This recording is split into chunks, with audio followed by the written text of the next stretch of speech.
And a local group gets a mail delivery that comes with a terrifying threat.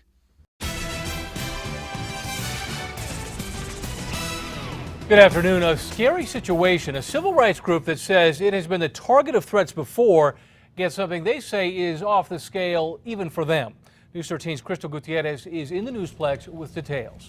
Dean, it came in the mail. An eerie line at the bottom of the letter stated they only had half an hour before something bad was going to happen, and police were worried the person holding the letter wasn't the only one in danger.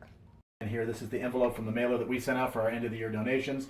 Mikey Weinstein says instead of a donation or even happy holidays greeting, his employee opened the letter, panic struck, and police were immediately called. He says the letter is hate mail for his organization, Military Religious Freedom Foundation, a civil rights group. In it, the writer says the group's interests are idiotic, but the last line is what really shook up the employee. The last part of it just says the paper's been treated to explode 30 minutes after opening. The writer ends by saying, quote, good luck. On a scale of 1 to 10, this one would probably be about an 11 or 12. Weinstein says the group has received threats before. They painted a crucifix and a swastika right here. We've had animals killed, placed on the front door.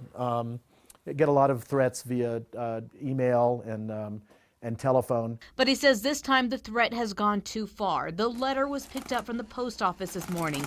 Weinstein's employee had no choice but to drive with it through Albuquerque, wondering if the threat was real, not knowing where to go or what to do with it. When we contacted law enforcement, their concern was, where is it right now? You know, and we wanted to make sure that the safety of our staff member was okay, get it away from any populated area. APD ordered the employee to stop at a parking lot off of Tramway and Encantado.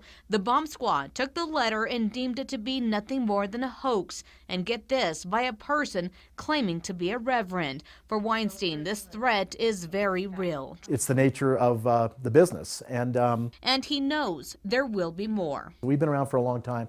We're not going to stop doing anything that we're doing.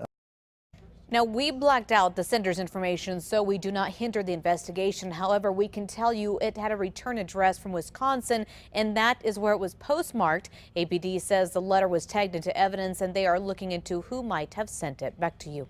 Crystal, thank you. The Military Religious Freedom Foundation is described as a civil rights group that fights for the separation between church and state.